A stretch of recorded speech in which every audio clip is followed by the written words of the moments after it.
What they also have to build is a starting rotation, guys. And they've added some pieces already, but still likely need one, maybe two more pieces to go. Nick Pivetta was a name that flew out there today that the Mets would be potentially meeting with his agents today. What type of addition, what deal might he be looking for? Well, I think meeting with the agent, it's important news. Certainly, the Red Sox. He's been with the Red Sox the last couple of years. They made him the qualifying offer. So.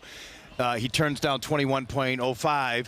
You're going to have to give up draft picks for Pivetta, and I don't really view him as a mid-rotation. He's been more of a back-end rotation type for the Red Sox. Now, the way the Mets have kind of worked with some of these type of guys, he's got a plus breaking stuff, good fastball, good slider.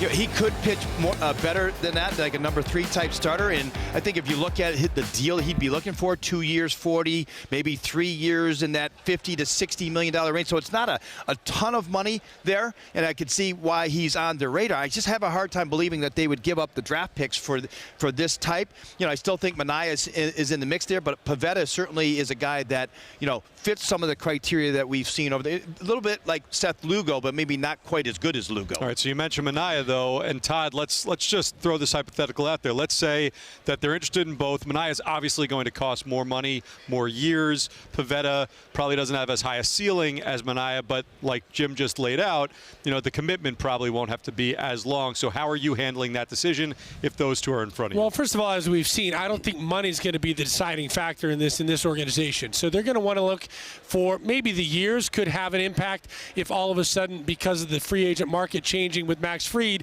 that Manaea is looking at having to keep up with 5 years or 4+ years, then it may be a different conversation for the Mets. If things are even near equal and money not being an object, Manaea is the better fit. Manaea is the better fit because of the things that we've already talked about a number of times on this show, and that's he's played in New York. He succeeded with this Mets team. He's a big part of that clubhouse culture that we talked about as a great guy to be relied upon in that clubhouse and in that dugout, and he's a guy that has already shown that he can handle playing in New York, the good, the bad, the magic, and now as a guy that reinvented himself, a guy that I think has a lot of confidence. So to me, it's Manaea without a question if those two things are even in a scale near each other. Dave, we know that Roki Sasaki is a name the Mets are interested in, is a name basically the whole industry is interested in, but we also know, and we heard this yesterday from his agent, it's going to be a long, drawn-out process here. It's not going to be something that resolves itself in the next week or two.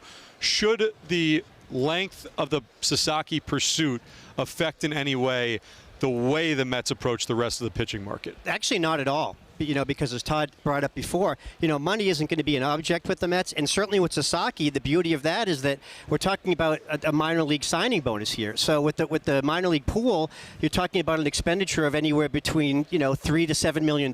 So that's nothing, and we're talking about a guy that is a number one ace-type pitcher. I mean, a scout I had talked to, 80 grade fastball in arm strength, 80 grade splitter.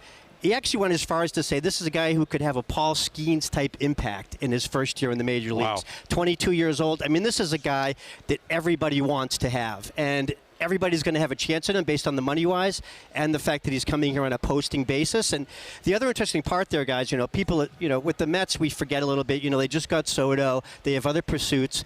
They're right on this. David Stern's already said they've put a package into his agent already, and only a handful of teams have done that. His agent the other day said, yeah, maybe 4 or 5 teams have sent things in. They expect every team to do it, but the Mets have already done it. So they're right on it. They're going to be major players in this. And if he has a desire to come east and play for the Mets, which is a very attractive place to come, they're going to be in this, I think. And they can wait. I mean, they can make other pitching moves. They can make room for Sasaki if they have a chance at him. Yeah, Stearns did add one thing, though, and so this might not be a great indicator that he would be willing to come here, Sasaki. He did say that they did not include Grimace in the presentation, and I'm just saying, I don't know how much they put into it then if they didn't include Grimace. You think it's a mistake? I think it was a mistake. I'm just putting that out there right now.